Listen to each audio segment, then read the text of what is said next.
Terakhir komunikasi kapan? Anton sama Koko. Terakhir komunikasi untuk ketemu Kan tuh 2022 ya. Presenter Jordi Onsu mengakui bahwa hubungannya dengan sang kakak, Ruben Onsu, tengah merenggang.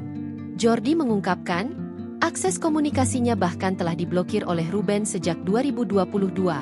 Saat ditemui di Bandara Soekarno-Hatta, Kamis, 20 November 2025, Jordi memberikan jawaban lugas saat ditanya mengenai status komunikasinya dengan Ruben Onsu.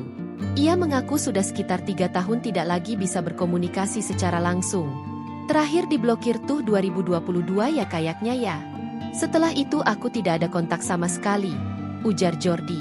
Menurut dia, pemblokiran akses komunikasi tersebut tidak hanya menimpa dirinya, melainkan juga beberapa anggota keluarga lainnya secara bersamaan.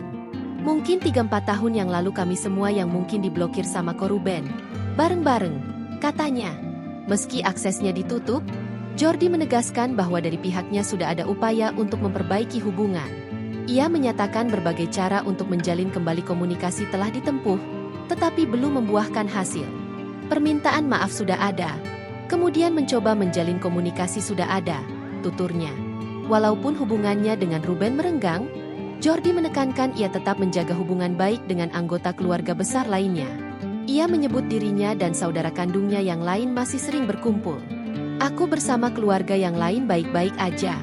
Kalau teman-teman lihat gitu ya, kita masih kumpul-kumpul aja bareng-bareng semuanya, kata Jordi. 2022 setelah itu aku tidak ada komunikasi sampai sekarang. Ketemu pun ketemu dulu.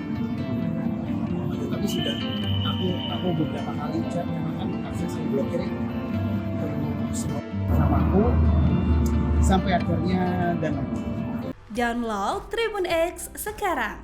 Menghadirkan lokal menjadi Indonesia.